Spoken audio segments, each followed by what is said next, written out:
Hi guys, good morning. চলে এসেছি আবার একটা নতুন ভিডিও নিয়ে। আমি রুমা, তোমাদের সকলকে জানাই গুড মর্নিং। দেখতে পাচ্ছ তো সকালে আমার ব্রেকফাস্টের অবস্থা দেখো, শুধুমাত্র দুধ আর বিস্কুট। যাই হোক, আমার কোনো ব্যাপার না। তো দুধ বিস্কুটটা খেয়ে আমার আজকে অনেক অনেক কাজ আছে।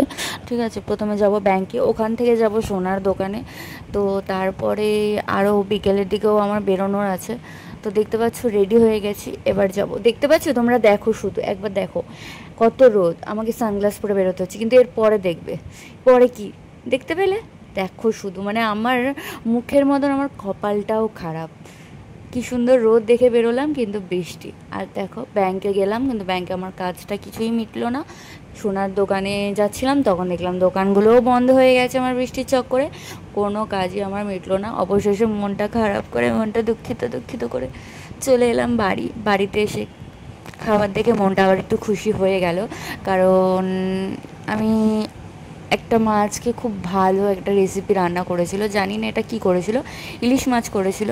মাছ অতটা আমার ভালো লাগে না কারণ কাটার জন্য, এমনি ঠিক আছে, বাট এটা খুব মা এত সুন্দর করে করেছিল না, আমি কি বলবো তোমাদেরকে, খুবই সুন্দর করে করেছিল। তো আমি যা হোক করে ছটাপট করে খেয়ে নিয়ে ঘুমিয়ে বললাম না যে বিকেলে এক জায়গায় বেরোনো আছে, তো আমি যাচ্ছি দুদিনের জন্য। হ্যাঁ, দুদিনের জন্য আমি ইন্টারভিউ দিতে যাচ্ছি। তো এখন যাব হাওড়া, হাওড়া থেকে বাসে যাব, বাস থেকে তারপরে ট্রেনে যাব। তো তোমরা দেখতে পাচ্ছ আমি ট্রেনে গেলাম, ট্রেন থেকে এখান থেকে যাব হাওড়া, বুঝেছো? হাওড়া থেকে তারপর আবার যাব কলকাতা ধর্মতলা, তারপর ওখান থেকে বাসে করে টাটা, তারপরে ওখান থেকে ট্রেনে। না, অনেক লম্বা জার্নি হতে চলেছে, জানি না আজকে পুরো ভিডিওটা কমপ্লিট করতে পারবো না। ঠিক আছে, ট্রেনে যখন আমি উঠেছিলাম দেখতে পেলে তো ট্রেনটা পুরো ফাঁকা ছিল।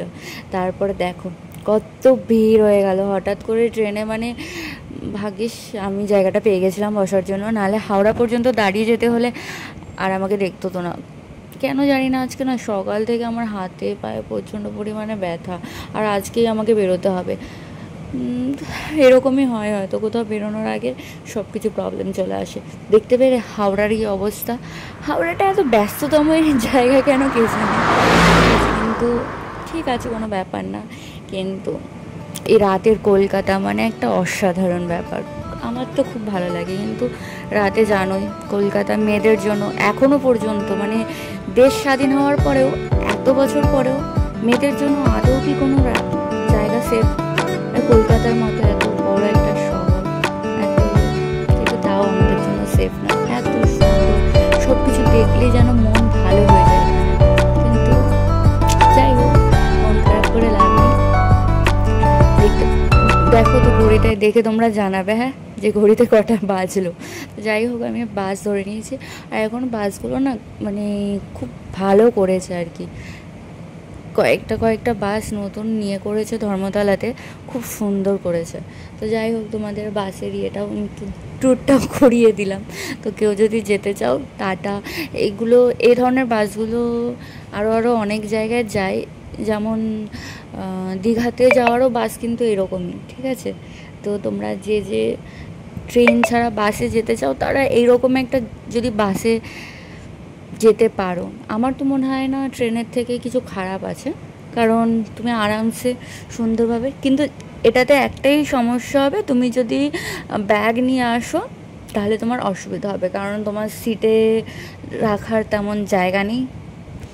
এটা তোমাকে দেখিয়ে দিলাম, ঠিক আছে? সব সিট বসার, আর ওপরে স্লিপারগুলো আছে, তো সেহেতু ব্যাগ রাখার কোনো জায়গা নেই। তো আমি ভাবলাম বাসটা ছাড়তে একটু লেট ছিল, তো আমি ভাবলাম কিছু খেয়ে নিই। তো দেখো ডালের বড়া কিনলাম, ডালের বড়া খেতে আমার খুব ভালো লাগে, কিন্তু বাড়িতে করলে অতটা ভালো লাগে না, কারণ বাড়িতে করলে সেরকম টেস্টি হয় না। তাই জন্য ঝটপট করে খেয়ে নিলাম। তো এখন ঘুম পাচ্ছে, ঘুমিয়ে পড়ি, তোমাদের সাথে আবার পরে কথা হবে। ওকে, বাই, গুড নাইট। অ্যান্ড আমার ভিডিওটা ভালো লাগলে তোমরা প্লিজ আমার লাইক, কমেন্ট অ্যান্ড শেয়ার করে দিও, আর প্লিজ সাবস্ক্রাইবটা করে দিও। আমি না ভুলে যাই বলতে, আমি জানি তোমরা বললেও করবে না, তাই জন্য বলি না, কিন্তু যদি কারোর ভালো লাগে প্লিজ করে দিও।